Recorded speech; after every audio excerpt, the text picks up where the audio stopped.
stage the incredible McFadden and Brent Spiner.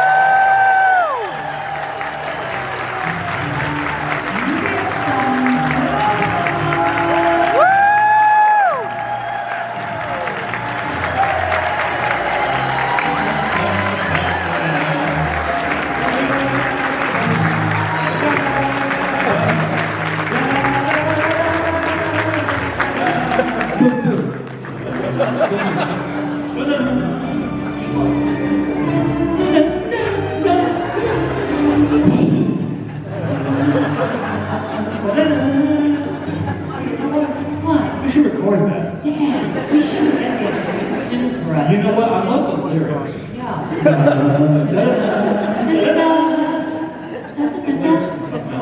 Bass. Yeah. Hi, everybody. Wow. It's so early. You guys are early. No, we'd just be waking up in LA. Is this Chicago? No, it's not. This is not Chicago. This is Rosemont. One of the great cities, I'm telling you. You know what? Do you mind if I say a couple of things here? Please. You know, ladies first. I'm here for you. No, ladies I'm here. I did a coffee and croissant. Oh, yeah? I answered a ton of questions. Did anybody go to James's coffee and croissant today? The debacle she did this morning? I mean, the breakfast she did this morning. You know, I gotta say something. Okay, what? Well, give me a minute, I'll think of it. Okay.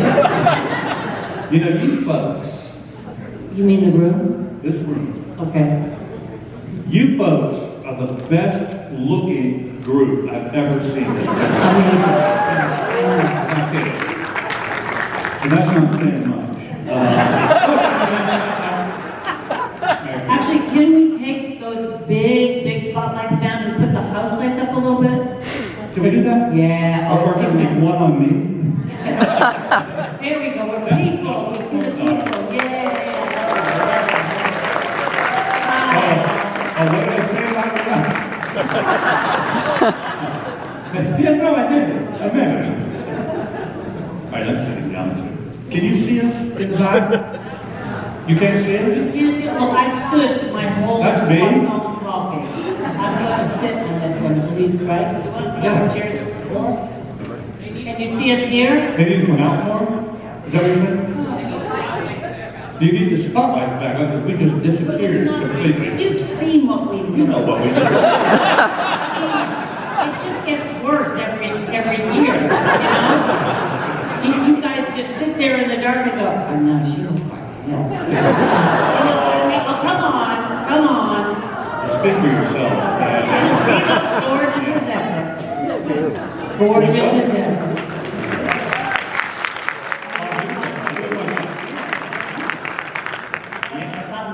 No, Bob, you. I'm sorry, baseball reference. No, I get it. I know Bob Euchre. Bob Euchre. Okay. Was he a Chicago broadcaster? Brewers. Milwaukee. They have screens. They have screens, but they don't want to look at it. They want to see us the They real. can come up and ask me a question, Brent. Don't be so difficult. Well, you can see my hair. Is there no levels with that? Look at this. What? Oh. She brought it out for me, Brent. Nice. I guess I Can could y'all put, see me in the back? I guess I could put one of these on top of the other.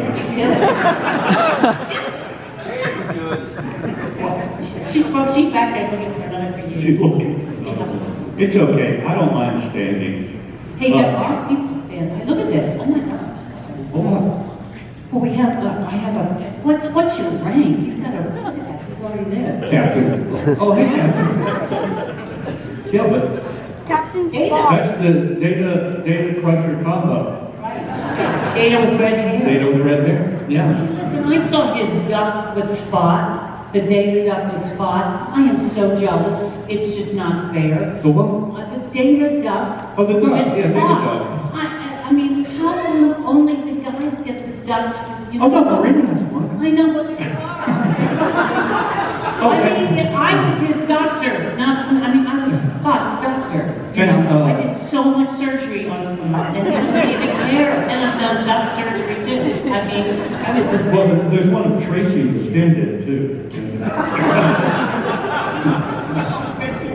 Oh, look at you! Wow, this is like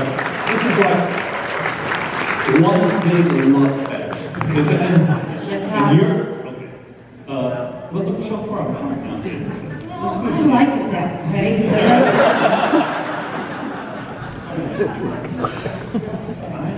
I know. You're very clumsy. I know. Okay. Hi, everybody. I'm just going to talk for like 30, 40 minutes.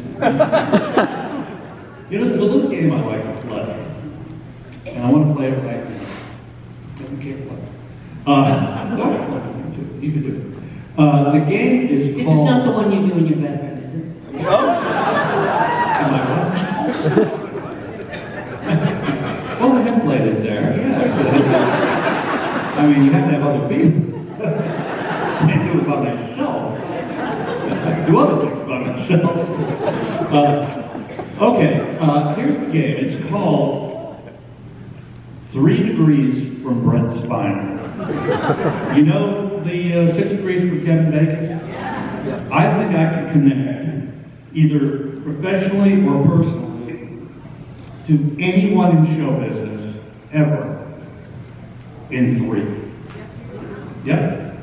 Do you, anyone want to, George Jessel. George Jessel? Give me a minute. George Jessel. Well, I worked with George Jessel once. You know, I could do George Jessel. I just really need some time for that one. I'm trying to, in my mind right now, I'm going George Jessel, Eddie Cantor, Al Jolson. Who do I know who's worked with those guys? All right, anyone else? Who? Well, I have met Ronald Reagan. There's actually a photo of me and Ronald Reagan. He came to Paramount Pictures. His best friend was a guy named, you don't want me doing this, do you? You want me to do this stuff. Yeah, okay. I've heard this story. Yeah, there was a guy, well, it's actually my book. There was a guy, it's in my book, this story. You've all read my book. Right? That's 6 of you. Okay. It's only 3 years old now. Couldn't get it. Okay. Jim Parsons. Oh, yeah. Michael Jackson, no, that's. I can do Michael Jackson. But Jim Parsons, Jim Parsons, I think they paid. What are you talking about? Jim Parsons is 1. It's 1 degree from Jim Parsons. Huh? Chadwick? Should we think? You know, it's so early. I'm having a hard time this morning, but I can do Chadwick. Go. He has a hard time all the time. No. Wait, there was another. Oh, I was going to tell you the Ronald Reagan story. It's a good story. And while I'm telling it, I'm going to think about Chadwick Boseman. That's how I do this. Who was in that movie? That line had what was that movie called? Huh? Well, Black Panther, yeah. Who was in that movie? Besides Chadwick? I think there's somebody in that movie I've worked with. You weren't in that movie, were you? Thanks. Okay. So Ronald Reagan, his best friend was a guy named A.C. Lyles, who was considered the goodwill ambassador of Paramount Pictures, and amazing guy.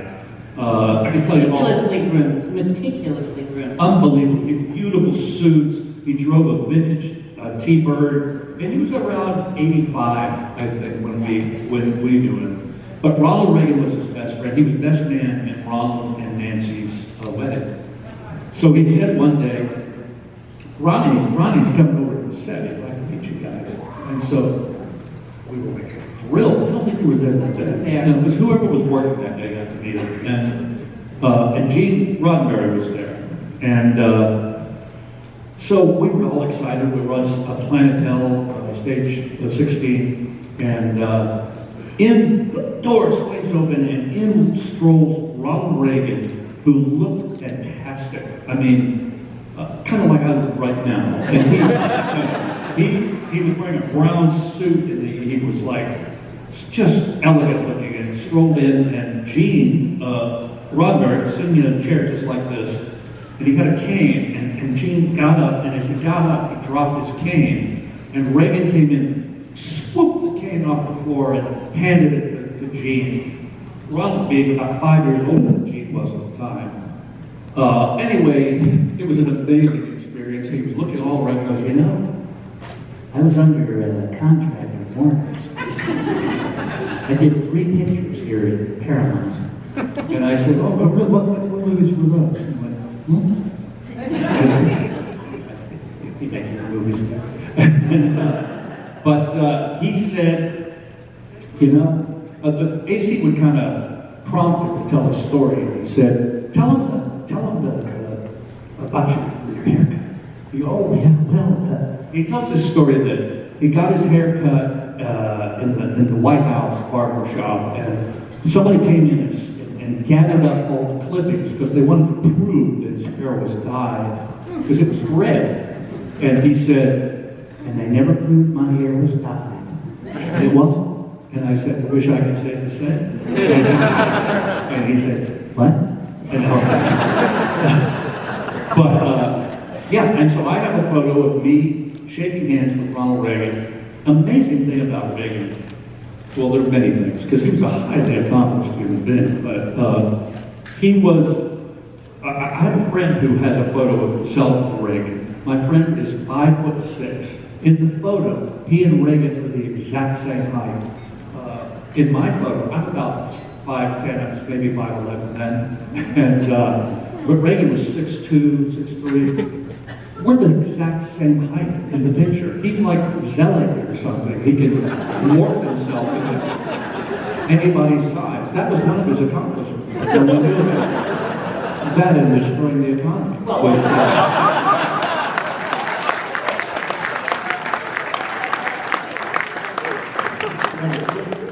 No. You need to say something. No. I talked too long. I'm going to go now. Yeah. Thank you so much. Yeah, no, anyway. I think we should just, Well, let me just do one more. Who's it? What's that movie again?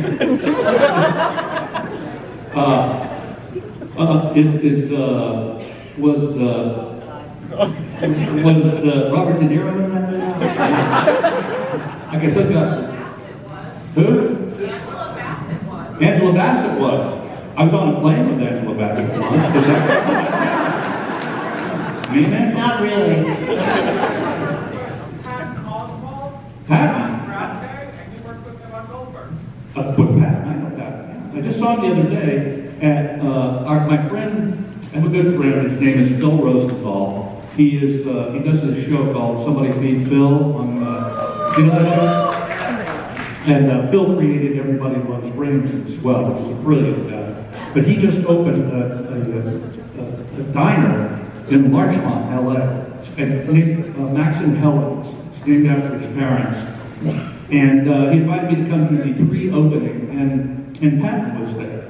And he's doing Star Trek now, right? Strange New World? Is that a TV show? Yeah. And I have a really good line, but I don't want to say it. It's a little off color. We don't care. But there are children in the room. Well, I've said this before, but here, you know, if somebody said to me, can you do 3 degrees from Kevin Bacon? I say I can do a -1 from Kevin Bacon. Because I was in Phenomenon with Kira Sedgwick, And Kevin Bacon was in Paris.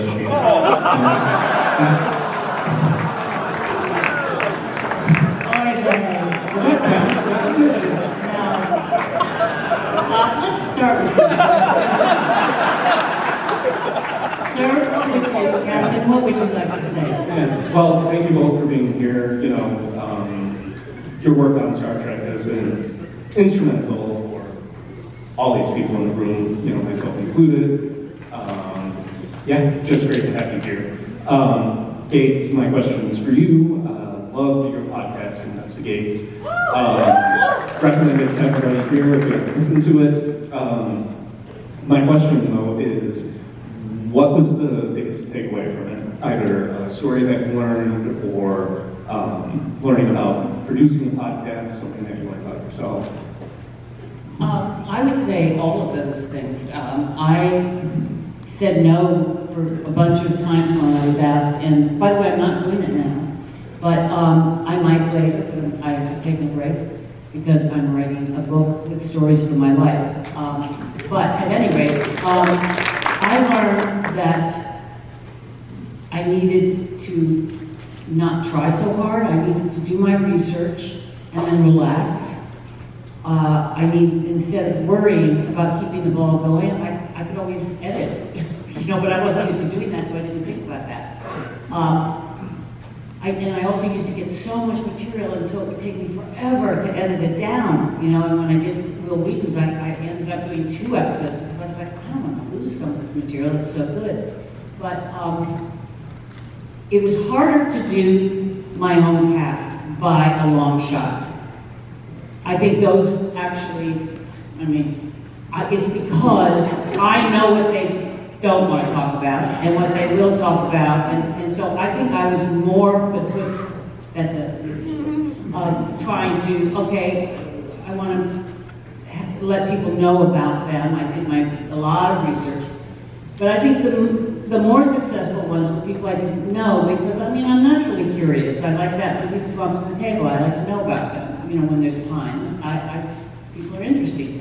And so I learned a lot about myself, that I could just relax and not try so hard, because actually it was better when I just was present, which I think is a good lesson. It's always something that you can relearn. And I learned how to sound edit, which was fascinating, and I really saw what a difference it made if you put, like when I had, later I would actually only do an episode that was like about an hour, and I'd give 5 minutes extra to edit if there were some problems.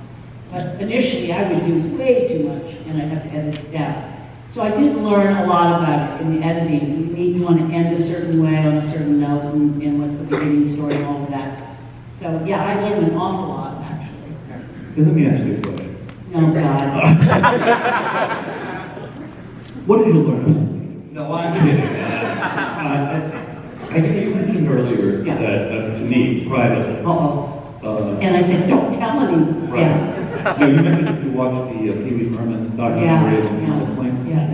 And it was really a good documentary. Yeah, it is heartbreaking though. Yeah. He was such a genius, and he just got. What I thought was so interesting is just because you think you know someone and they're on, and you just because you see us all the time on the show, it doesn't mean you know us. And that goes for me too. If I'm watching a show and I'm, seeing somebody all the time and then I meet them, it doesn't mean that I know what they're really like Mads Mikkelsen. I don't even know who he is. Do you do? Okay, yeah. Anyway, I would probably just be like, not able to talk in front of them. But I think we don't know each other until we actually are one-on-one and we're really present talking to each other. So I think that's a really interesting thing. And that's one of the good things about cons. And Pee Wee Herman was talking about how people thought they knew me, but I related to him, although I've never been busted. But I did relate to him. Exactly. But there's not that big a stretch between Pee Wee and Data, really. There is a big stretch. But he's more similar to Data than he is to, say, Captain Picard. Well, that's true. Although, I don't know if that's true, because he would try to be, I don't know, I what I loved was that he said, you know, kids should be brought up thinking anything responsible and not just, go ahead. If you watch the whole thing, I think you did, Yeah. then the comparison between the thing between him and Descartes, they had the same publicist.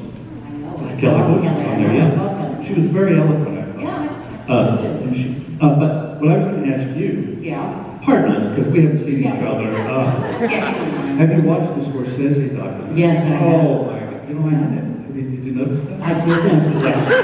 I can do Scorsese A in little one. PR for you being in it. I can do Scorsese in one. This is what he wanted to do, okay. I can do Leo in one. Let's see, was Leo in, no. All right, I think, let's go for another question. Yeah, Okay. right. My question is, out of the many conventions and cruises that I have been on, 10 years ago I was here and I asked this question to the panel, and I think Frakes was with you, but you guys were there. And my question was, here we are almost celebrating the 50th anniversary of Star Trek. And do you think people will be coming to Star Trek conventions at 100 years? And if the panel sort of went, oh God, you know, they kind of wouldn't commit to that. So I said, I'm going to ask that now. Here we are with the 60th. We're heading into the 60th. Do you think people will be coming to Star Trek conventions at 100 years? I'll be signing, that's for sure.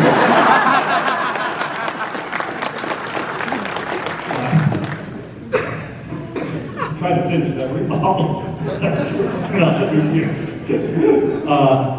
I think at this point in time, now 10 years later, I'd be willing to say yes.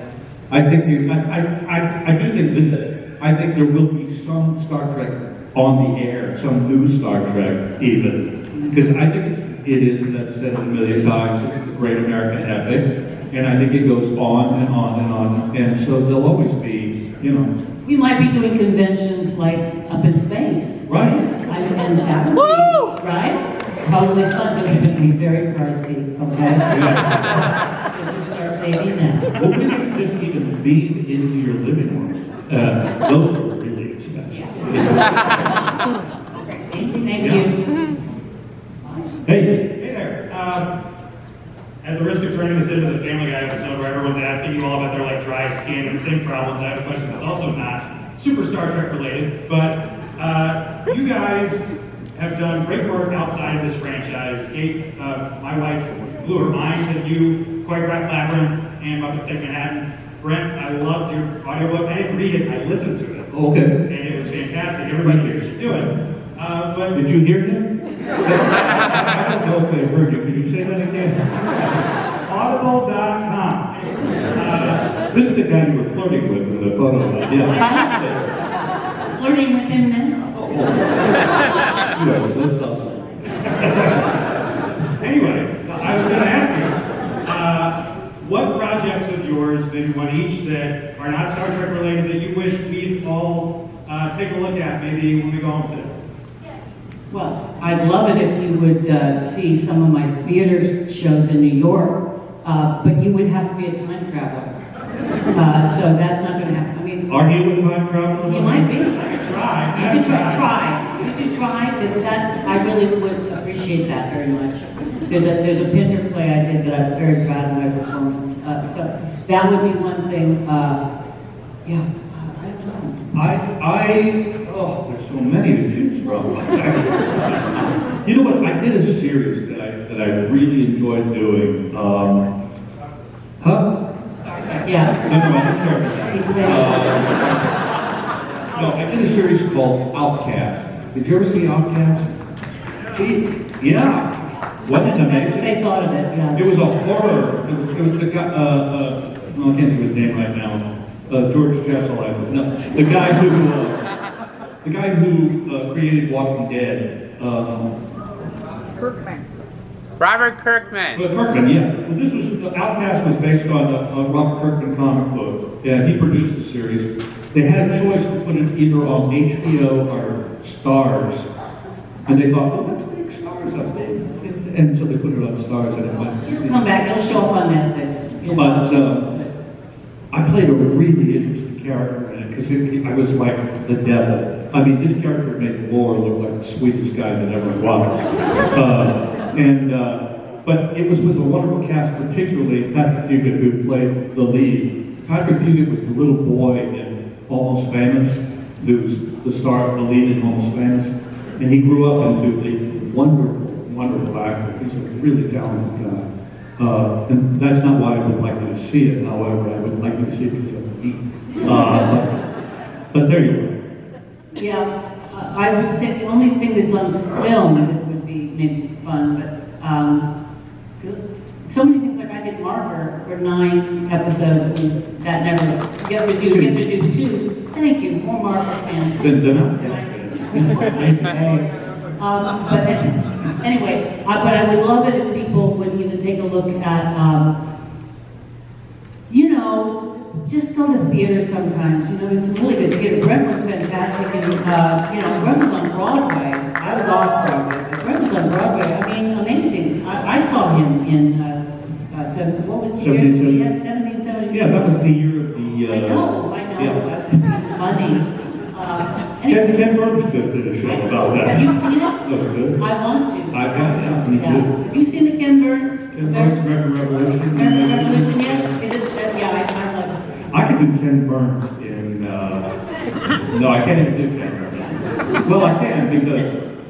Guess what? Because the voices, the people who voice the characters, that's I mean, Paul Giamatti does John Adams, and that's okay. Well, I mean, okay, I don't know what the rule book is if you're. Well, the rule book is just you either have worked with them or you've worked with someone who's worked with Or them. been inside. Or exactly. or met them. And of those 3 things, I've only worked with someone who's worked with them. Okay. All right. Who's next? Hey. Hello. Lovely seeing you here. I grew up on Next Gen. That was my show. I have a bit of a technical question. The actor who played Spot changed during the course of the show to a different breed and changed sex. Yeah. I know in universe that's a transporter accident, whatever. It's probably not Crusher's fault. But what was the production reason for that change? Well, look, here's the thing. First of all, this is the 24th century. And cats in the 24th century can be any sex they want to be. It can change. It's true. When you have Crusher's the doctor. Yeah. Well, we just kept looking for a cat who could act. Love cats, but Spot was terrible.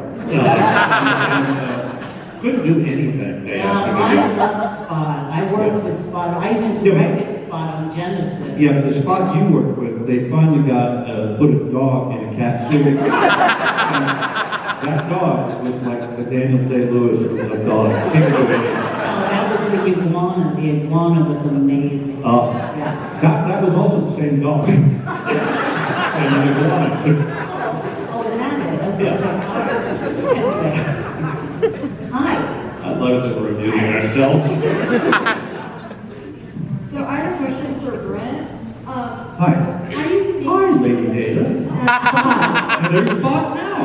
That cat is a better actor than the one we were. So how do you think you relate to Data versus like you in your life? I don't. I relate to Laura. Because really, I am Laura. As you can see, I am evil.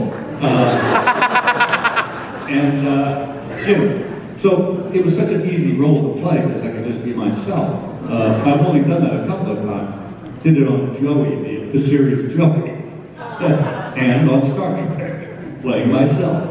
But Data's too. Well, Data's too nice. I mean, and yes, and naive and sweet and all of the things I'm not.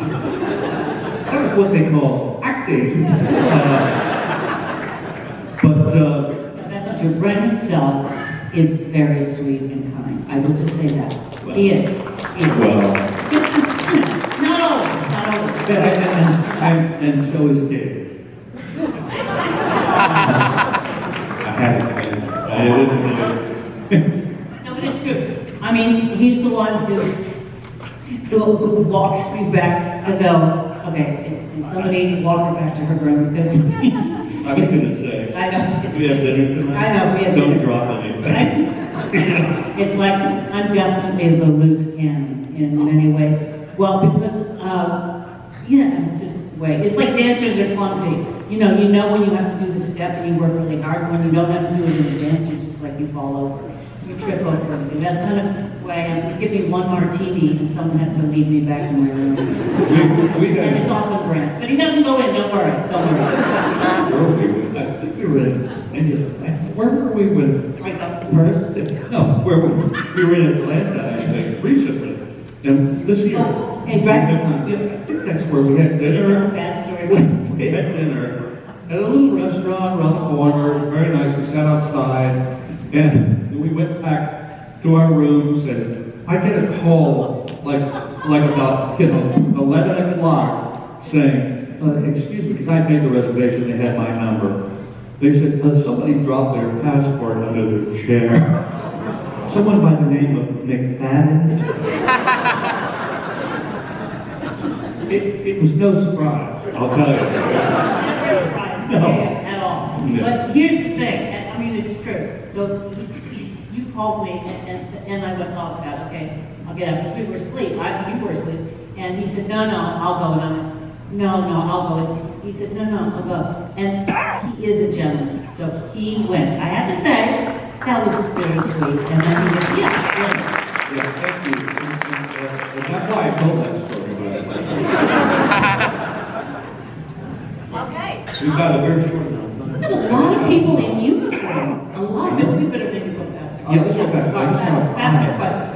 Thank you both for being here. And Gates, I'm sorry to disagree with you, but you look like you just walked off a TV set. You had a Look at her. She looks like she just walked off the TV. Two-dimensional is what. No, No. make it worse. Just, I need that. I'm an old lady. I need No, that. she looks fantastic. Thank you. My question is for Brent. I So, know. Oh, okay. He says something nice, but he wouldn't. Okay, go ahead. I look like I just walked off of Ironside. Brent, I know that you were instrumental in writing the part of the Star Trek Nemesis script. It involved Data's noble sacrifice. So I'm wondering how you feel about the revival of the character on Picard, or the revivals, I should say. Are you satisfied with those, or would you have preferred for it to end it the way it did? I'm not that deep. I'm like, you want to do this? Okay. I'm perfectly satisfied because at the end of the day, all my friends were going to be there, and it wasn't like I wasn't going to be there if all my friends are going to be there. I'm going to be there. So I felt okay about it. How'd you feel? Judith? I think most of us were happy that you got the ending you deserved. Yeah. I mean, I love. What did you say? I think most of us were happy that you got the ending you deserved on Picard. Oh, thank you. I appreciate that. I mean, I personally love Data blowing up. But, that's just me. But what? Oh yeah, let's go to the next one. Yeah. Oh, thank you so much. Yeah. Hey, good morning. So, real quick backstory. Because of Star Trek: The Next Generation, I got into IT work, into technology. So thank you all for that. I love what I get to do.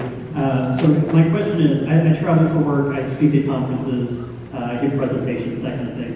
And you all have to be on 24/7, all the technobabble, all the aesthetics, the makeup, everything. How do you show up in character day after day, even if you're burned out, exhausted, hungover?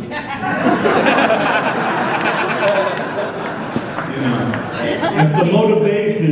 Yeah. On the pension, No, we were lucky. We were very lucky. We understood how fortunate we were to have great jobs in a very difficult business. A trailer where you could bring your kid to. I mean, amazing. It was hard. It was very hard work, believe it. Well, Yeah. because we had to memorize a lot of stuff and deliver it every day, because it was costing a lot of money to the studio. But I think we were all aware of how fortunate we were just to have these great gigs and these characters to play. Okay, we have so little time left. Let's do a speed. I propose we do speed questions. Okay, Like, the questions have to be as fast as yeah, fast. Okay. Okay. I guess I'm wondering what you each have learned from your characters, like life lessons that you've learned from playing Data or Dr. Crusher. Nothing. Go ahead. I mean, I just learned how to Get along. get along, work for a paycheck, and it was fun. Yeah. It was No, good. but who knows? Whatever I learned was just absorbed like osmosis, This is what I've learned. Yeah. I've learned like so much about our show from you all. Yeah, seriously. What had impact, what didn't. Honestly, I owe so much of this. And I thought it used to be silly when people would say that, but it's actually the truth. I love that we have such an intelligent and caring fan base. Absolutely. Yeah. They've already made me sit down and tell me to crush the uniform. Did I tell you all how attractive you are? Yeah. Okay, this question is for Brent. Oh, sorry. Yeah. I'll try to Medical be. uniform right back there. I'll try to be brief. So I think a lot of autistic people see themselves in Data as a character with mimicking other people, pretending to be human kind of thing. Yeah. I was wondering if you've ever thought about that, or if anyone has told you that, or like how you feel about it. Well, as I said just a minute ago, I couldn't have been more fortunate to play such a great character who kind of had this, the search for what it is to be a human. And what a gift. I thought it was, and so it's fantastic when other people embrace it in the same way. Thank you so much. What's that? Thank you so much. Oh, thank you so much. No, thank you. Okay. No, wait, Bonnie, we're not finished. We have a we want to leave. Okay. Oh, no, okay. We get to sign those things. Yeah, I'm going to make a comment. I know that